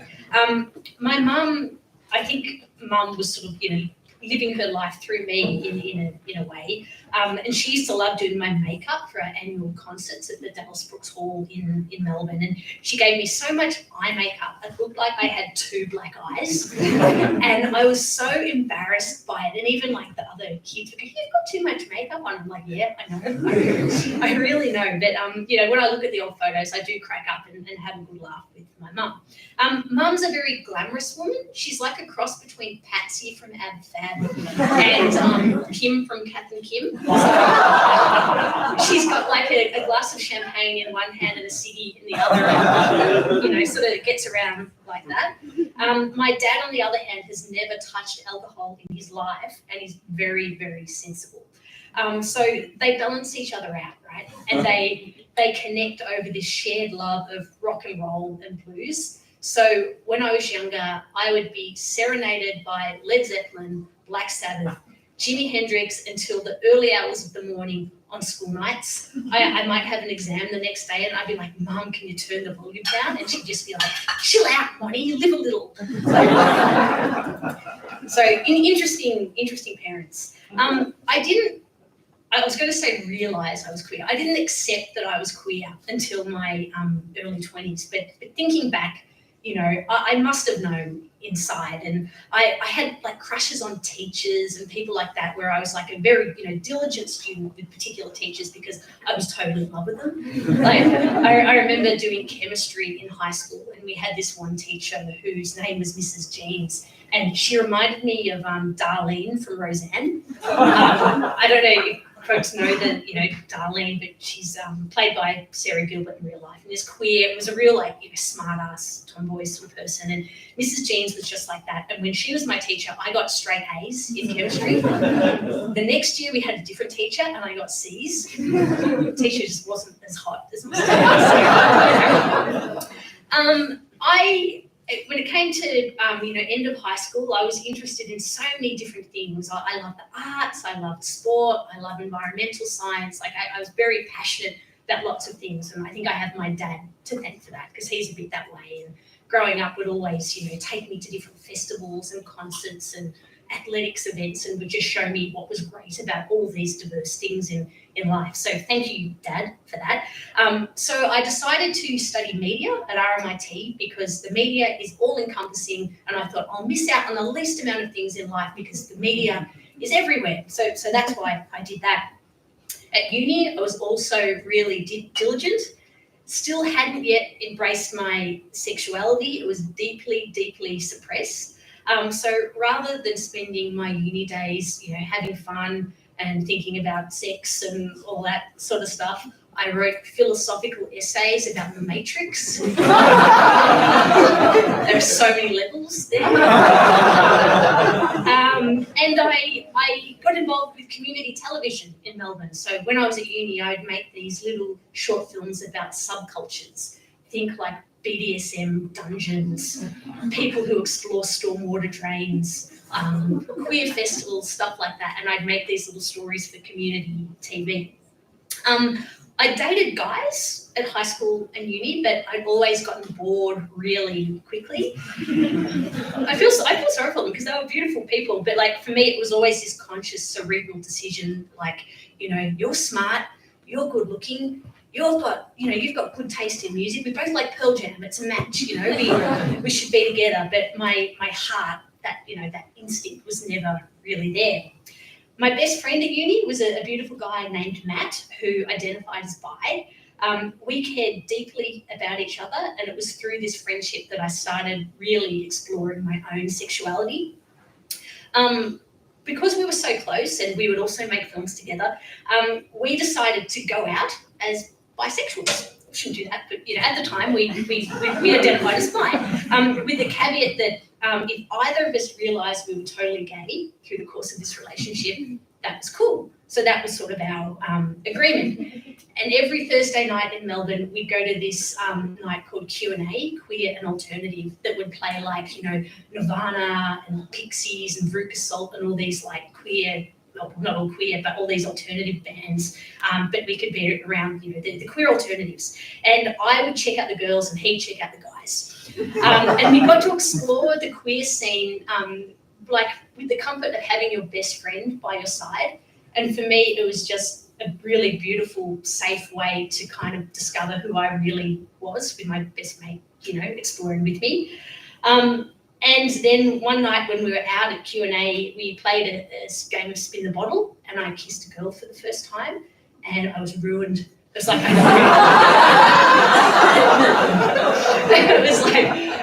it felt so good. It was like, oh my God, yeah, this is it. This is really it. And Matt sort of had a similar experience, and he's now fully gay.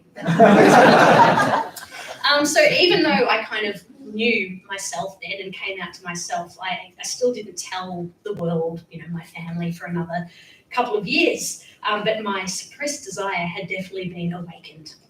After uni, I got a job as a researcher on a Channel 7 pop culture show aimed at teenagers, and I fell head over heels for this British lesbian producer who worked on the show. And it was like, for the first time, I became like this irrational teenager, completely love-struck. I wrote songs about it. It was all coming from my heart and my instinct, and my head had nothing to do with it. Because she was like practically married and had absolutely no interest in me. But, those days, it's like, I didn't care. I had feelings. Like, that was real. It was real. So my love was unrequited, but the attraction I felt towards this woman helped me accept my sexuality and just move forward in my life. So from here, there was definitely no turning back. And in my early 20s, this is after growing up on this diet of sort of rock and roll and some crazy music, and also being inspired by the musician Peaches. Don't know if you know Peaches, like Sex on Sleeve, totally putting it all out there. So I created this musical alter ego called The Kill Room, and I wrote sexually explicit electro-punk songs aimed at lesbians. And on the other hand, I wrote odes to Missy Higgins. So, it was a lot. It was a lot. But I got a lot of gigs at queer festivals in Melbourne and Sydney, while I was still working myself and just celebrating who I was. All that suppressed sexuality really needed an outlet. And for the first time in my life, it was my heart and my instincts guiding me. And this is the point when my career also really started to take off, because I was starting to trust myself, I got a job as a development producer with a TV production company called Fremantle Media. Fremantle make shows from Neighbours to like Australian Idol, like the whole gamut of reality television and different genres. And I had the very cool job of thinking up new TV shows. So all those stories I did about subcultures in Melbourne had paid off because they could see that I had all these ideas. I wasn't afraid to express these ideas, and they liked that I wasn't afraid to express myself. So I was hired as like the young sort of whippersnapper in this development team. I came up with ideas for shows.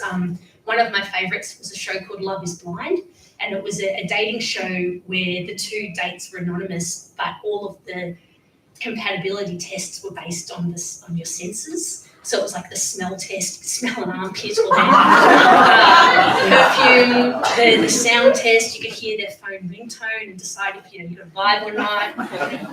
Different things like that. Created a show called Carbon Cops that was in the mid-noughties about challenging energy guzzling households to halve their emissions. I even came up with a show that I think is brilliant, never saw the light of day, but it's called Puppy Fat. And it was a weight loss show, kind of like The Biggest Loser, but it was humans and pets losing weight together. One day that will be on television, I promise you. I really love this job, but it was also a pretty tough job because TV networks in Australia are pretty risk averse, and they're more likely to commission an overseas format rather than taking a punt on a new idea. So we only got a few shows commissioned, and I was also really passionate and just wanted to tell my own stories. So after doing that crazy job for about 6 years, I responded to a call out in the local street press inviting people under 30 to apply for a new show that Andrew Denton was putting together aimed at millennials that wanted to smash all the rules of television. I submitted a stack of ideas and I got an interview in Sydney that turned out to be an audition. I thought I was, applying to be a producer, but it turned out to be like an audition to be on camera. And in the interview / audition, there was this like panel of people involved in the show, including Andrew Denton. And one of the challenges was like, okay, you're live on TV. The topic is like carbon trading. You've got 5 minutes. Go.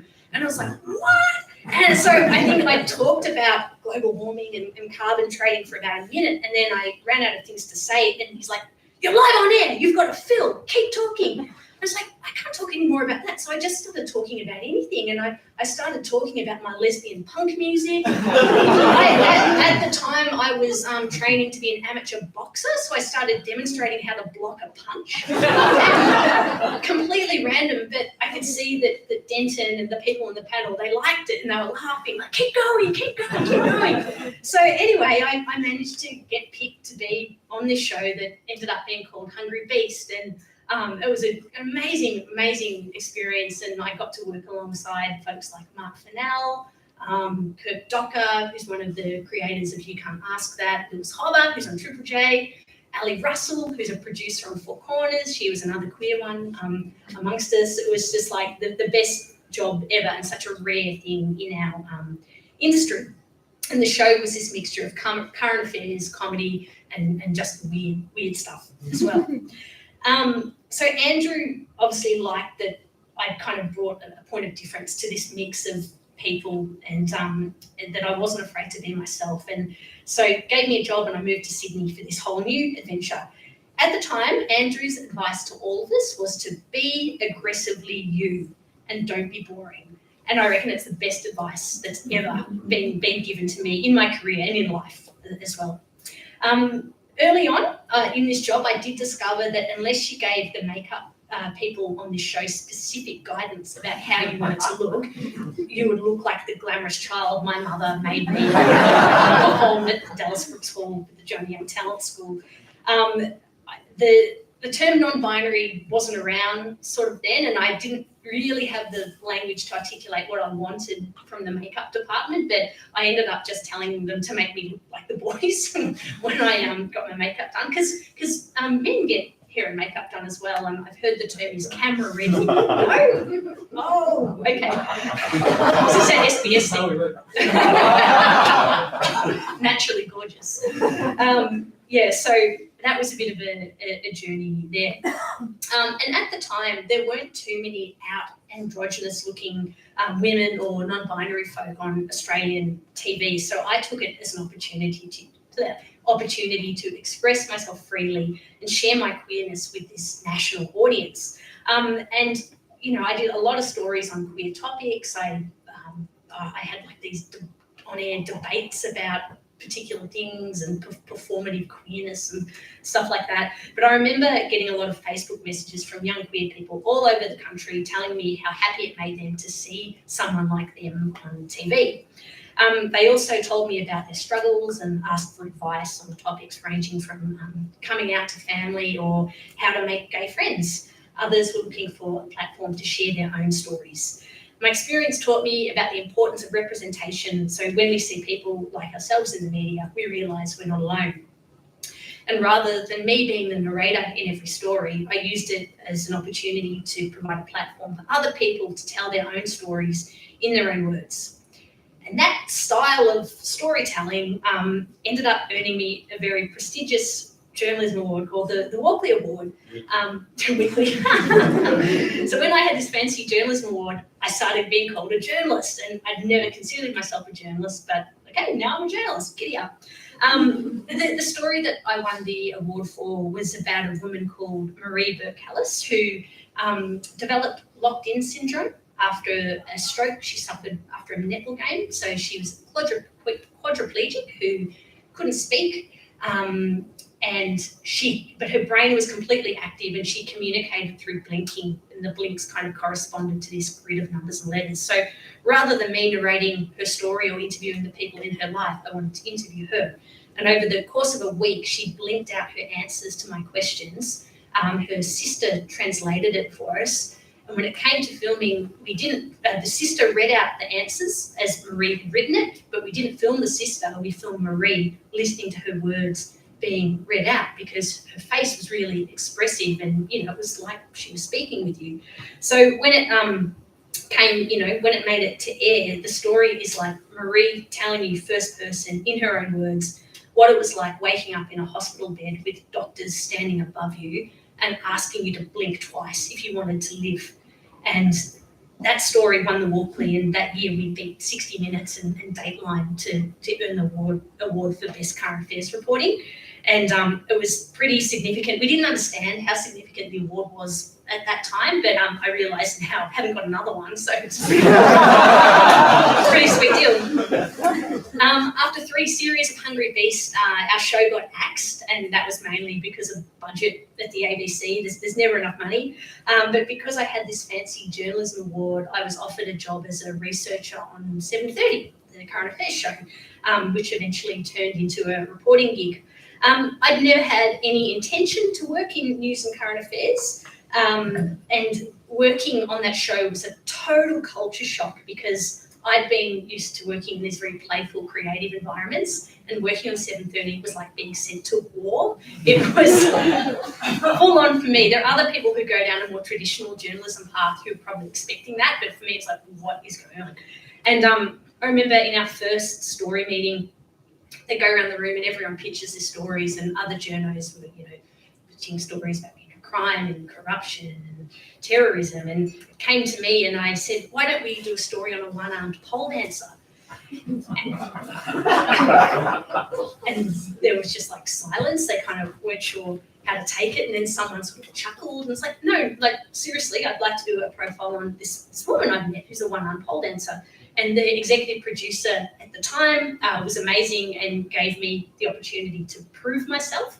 And I told the story, and it was a hit. So then I got more freedom to tell more stories, about all sorts of diverse people in an accessible way.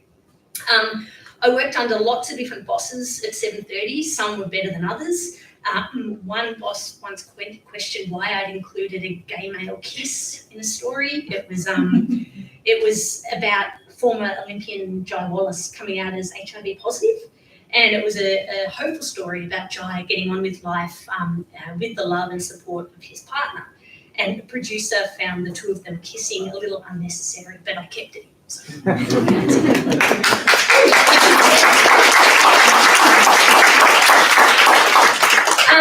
I worked at 7:30 for nearly 8 years and had some completely wonderful experiences. I got to interview Jodie Foster. I interviewed Casey Legler, who's a non-binary former Olympian. When we told that story, the online version became, I think, the most watched 7:30 story ever because it went viral, and got to meet heroes like Michael Kirby, lots of people like that.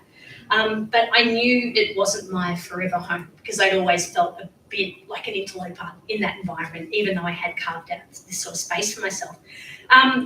Towards the end of my time there, it got particularly bad. We had a new producer join the show from a commercial network, and this person had a very fixed idea about what a current affairs story should be and about the sorts of people who should get to tell these stories. And that really wasn't, in line with the sorts of stories that I told. And I think she took one look at me and decided that I wasn't the right fit. It was pretty hard. I felt really judged. She wouldn't commission my ideas. I pitched the sorts of ideas that I'd always pitched, knowing in my belly that it was a good idea. And she would just go, next, like she wouldn't. It was pretty dismissive. And I was micromanaged, set unachievable deadlines. It was pretty horrible. And others were experiencing this too. And I spoke with our boss at the time about it, and he was, concerned, but didn't really do much about it. This particular person also made a lot of casually homophobic and racist remarks at the office, not around me, but she was too smart for that. But my colleagues would hear it and would report back, and we'd all, cringe and just wonder what can we actually do about this situation. I'm lucky enough to have pretty good mental health, but I reckon this time in my life was one of the closest experiences to being depressed that I've had. I didn't like work. I started questioning my abilities. I questioned how I presented myself, and I distrusted my instincts. It was, as I said, I raised it with the boss, and it wasn't dealt with effectively, so I was ready to get the hell out of the ABC because I thought this is pretty crap. But around the same time, the ABC's Innovation Lab, they're like an R&D department, were looking at ways to reach new audiences and better represent the diverse voices, to better represent diverse Australian voices in our content. And they were looking at focusing on young queer people by social media as an experiment. So I was a bit of a known gay at the ABC on ABC Pride, which is our staff LGBTQIA+ group, and I was asked to consult on this project. And after one conversation, they just said, "Mon, can you lead this?" I was like, "Cool, sure, it's a social media project, but I'm ready for a change, and I sure as hell want to get the hell out of what I'm doing." So I took it on, and as part of that, we consulted with lots of different community groups, spoke to a lot of young queer people, asked them what they wanted to see in ABC content. They told us they wanted more diversity, more intersectionality, and they also wanted more hopeful stories. They were sick of queer people being slammed in the media, sick of our lives being politicized. We've been through marriage equality, all that stuff. So they just wanted to see queer excellence platformed. So that's what we created. And after a successful pilot in 2020, I was offered an ongoing job to lead ABC Queer, and I had this view to expand it beyond social media. So that's how it sort of grew to being podcast and digital articles, TV collaborations, all that sort of thing. And it's been a fantastic, experience doing that. And I've learned so much about our communities, learned a lot about myself doing this work, discovering new language and terms like non-binary, and go, yeah, that's a pretty good fit. That's much better than words and, confusion that I've had around describing who I am. And we've won awards and stuff as well. ABC Queer won an International Webby Award. I got to do Mardi Gras earlier this year. Series 2 of the podcast drops next week, Innies and Outies on ABC Listen. And I'm working on programming for Sydney World Pride. So, it's been great. And most importantly, I have confidence in myself again and in my storytelling. That producer I was talking about, they're no longer at the ABC, thankfully. They offended enough people that it caught the attention of people very high up the food chain, and let's just say they realised the ABC wasn't the right place for them. And since then, there has been a lot of change and a lot of work in diversity and inclusion in the ABC, and I've been part of those conversations, and we've made a lot of progress. And staff groups like ABC Pride, you know, they're incredible just for finding new people and having people to support you on your journeys, particularly when you're going through challenging times. So even though that was a really bad experience and that person made me very unhappy, it did provide me with the kick that I needed to leap into something new. And from here, you know, I continue to follow my heart, and I'm so happy with what I'm doing. But what makes this job most fulfilling is the feedback we get from our audience. People tell us how good it feels to be seen in ABC content, how, you know, some of the coming out stories we share in Innies and Outies has helped people have difficult conversations in their own lives, and it's helping them, you know, just be happier, which is really wonderful. And yeah, it's a really wonderful feeling when it's a privilege when you get to do work that, you know, makes people feel that way. So to all of you 30 under 30 Out for Australia legends, my advice to you is the same advice that Andrew Denton gave me, which is to be aggressively you. It's really, really important. And those words have always steered me in the right direction. Trust your instincts, surround yourself with people who believe in you, and if you find yourself in a crappy situation, seek support, but make sure your voice is heard. But if it doesn't work out, don't be afraid to take a leap, because you might end up living your best queer life. Thank you very much.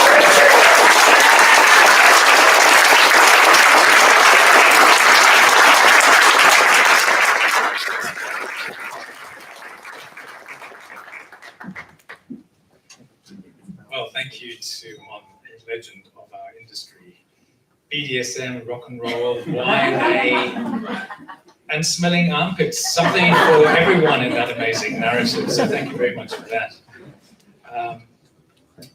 Now we've come to the pointy end of tonight's presentation, the announcement of those 5 winners in the categories that I mentioned before. Okay, so what's going to happen is we'll announce the names of the 5 people, and they will be invited to take the podium to say a few words in acceptance. And in order to tell us how we got to these winners, I'm going to invite to the stage to start the announcements now Dr. Sophia Frentz to talk us through the process. Thank you.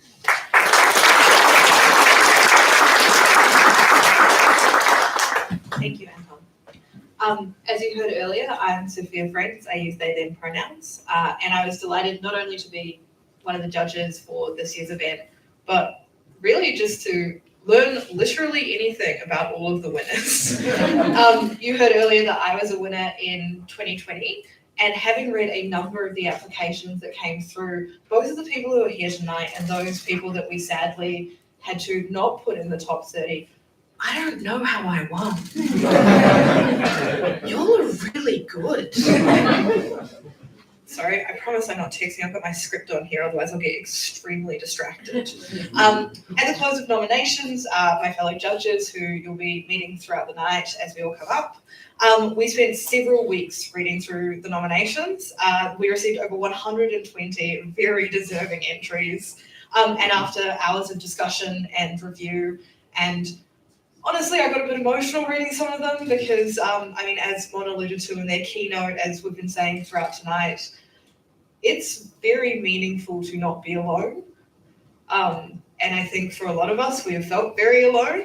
And so can't see me crying when I'm just reading your nominations, and that worked out well. We finally got to a shortlist of 30. All the people we've heard about this evening so far. From there, we then looked at those 30 again to decide the 5 category winners. Deliberations were long and difficult and required bonus extra meetings because there was a lot of discussion that needed to happen. However, we eventually managed to reach a consensus, which we agreed on together as a whole judging pool. I'm going to begin by announcing the Community Advocate Award. This category recognises the exceptional contribution and advocacy of an individual that resulted in significant and tangible change for the LGBTQIA+ community.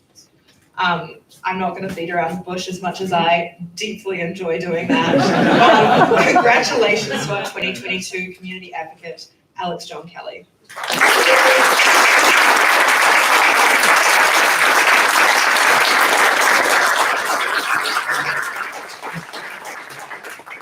Unfortunately, Alex John could not be here this evening, but has sent through this video message.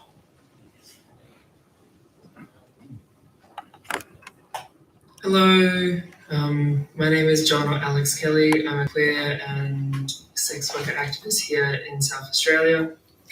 I would like to say thank you for winning the Out for Australia 30 Under 30 Community Advocate category. I'm extremely thankful to Canva, who sponsored this award.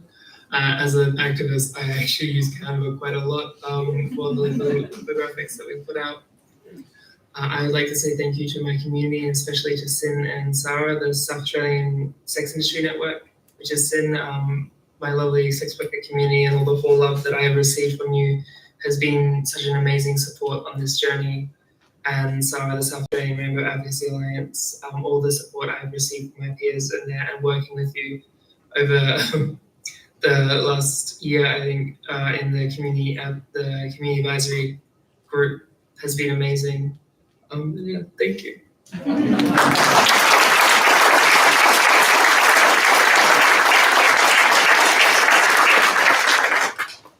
I'd now like to welcome up my fellow judge, Alison Blake, to announce our Inclusion and Belonging Champion, which is sponsored by Westpac.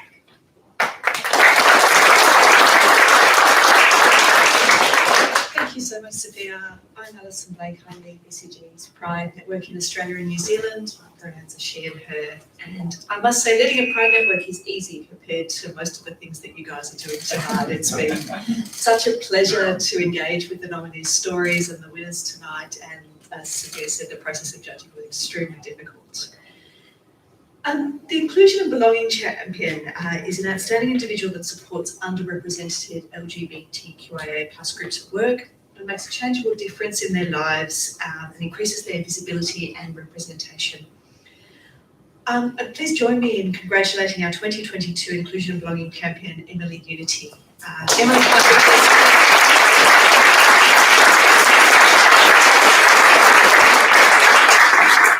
but we should be able to hear from her on video. Congratulations, Emily. Okay, I can do this without crying. I'm so sorry that I can't be there tonight. I've just come back from Copenhagen with a bit of a sickness and I didn't want to get anyone else sick. But I just wanted to say thank you so much to everyone who supported me to be here tonight and who supported all the other award winners as well. It's honestly just incredibly surreal. As someone who grew up just feeling really different and othered, I feel like queer communities were one of the first places where my differences weren't just seen and validated, but also celebrated for what they were. And I just really wanted to provide that sort of feeling to other young people, and since then. So congratulations to all the other award winners. I think the work that we're doing is so brilliant in really celebrating diversity and changing the narrative for other young people that are just like us. I also wanted to say thank you so much to my parents. It hasn't been an easy journey learning alongside me, but it's been a really worthwhile one. And I wanted to say to all the queer young people out there that if you're struggling with anything, whether it be inside or outside of yourself, please know that you're not alone and that there's always support available. We have your back. We believe in you. Thank you.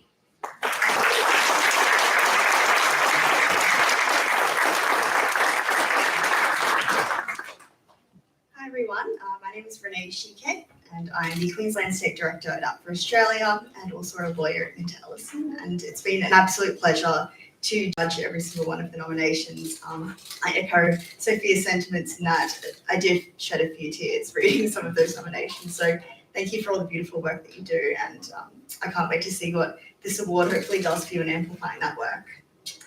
So I'm here tonight to announce our Regional Legend category, proudly sponsored by Wolf Glass.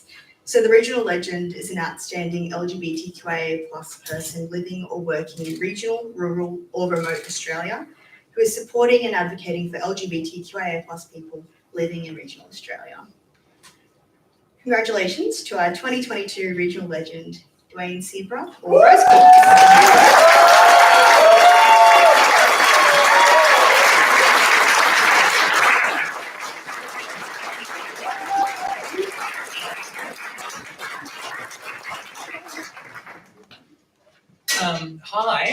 are we all? I was not prepared to win. Plot twist. I'd like to start by thanking everyone who is here tonight. Thank you all for coming along. And my mum, because she'll be really pissed off if I don't. So thanks, Mum. To my community in Wagga Wagga and everyone who supported my drag journey and all the effort that it's taken to get us to where we are, to having shows, to getting it accepted by community, to being in the papers. So yeah, I just want to thank everyone who's ever come along to one of the shows, anyone who's in the drag community in Wagga, and anyone who's been supporting us for the past few years. So thank you so much. I'm really touched by this. Thank you. Thank you.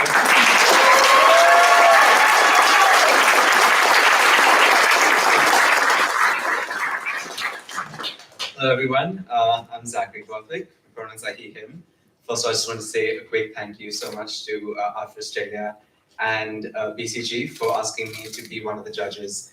It was really exciting to read about everyone's stories and just want to say thank you to everyone who's won, but also to everyone who sent in nominations. It was very inspiring to see what the work you are doing in your small communities.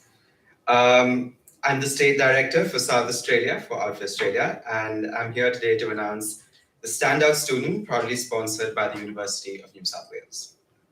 Standout Student category recognizes the significant contribution of a current or recently graduated student in academic achievement or increasing visibility of or improving the lives of LGBTQIA+ students here in Australia.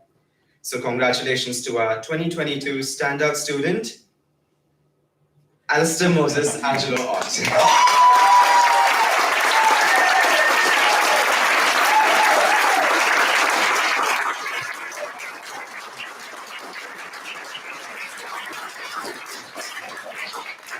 This was really unexpected.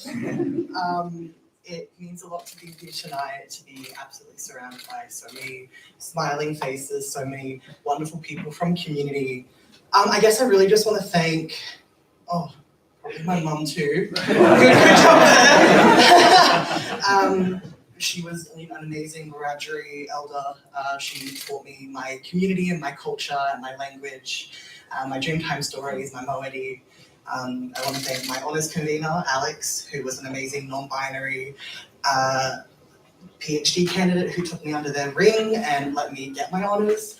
And also the past executive director, Sel Cooper, at Agenda, who was the first Aboriginal person I was able to work under and who, again, really uplifted me and made my work experience and also my studies such an important and culturally safe place for me to be. Thank you, everyone.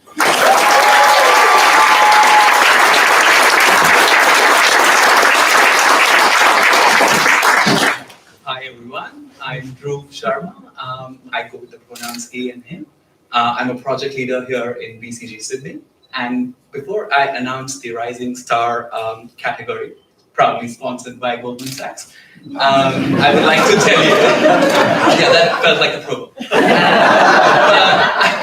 But I would really echo the sentiment here that all us judges, when we were going through the profiles, we definitely did share that here too. And it was very impressive.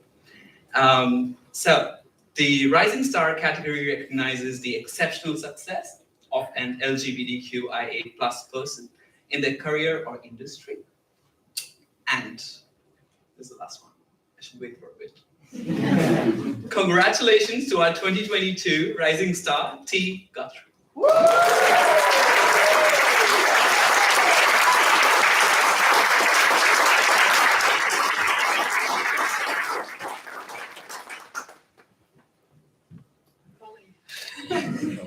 I just wanted to start my little thank you by acknowledging that we're gathering on Gadigal land today and acknowledge elders past and present as well as the phenomenal First Nations individuals who are with us today. This always was and always will be Aboriginal land. This is just an absolute honour to win an award like this. It's a first for me to win an award that is involved with the queer community. And I think it means so much because, like a lot of you, I'm sure I look across spaces that I'm involved in and often don't see people who have the same kind of lived experience that I do. And as a tech startup founder, there's not stacks of non-binary tech startup founders, but I promise we do exist. But in this particular category, I was reflecting a little bit on, career and striving and all that kind of stuff, and some of the work that I've been listening to by Alok Veemanon. Does anybody know Alok? Yeah. Amazing. All right, yeah. And I think their work and also just being with this community tonight really kind of made me reflect that a lot of the time, I'm not sure if this is a thing for you as well, but I kind of tell myself that if I just strive enough and I have enough excellence and I achieve enough stuff in my career, then maybe I'll be safe, maybe I'll be enough. But for me, safety is community, and community really reminds me that regardless of what happens in our career, how it goes, whether it's successful, whether we feel that it's not going the way we want it to, that can't possibly define whether or not we're enough, whether or not we're a gift, because we already are. So thank you so much.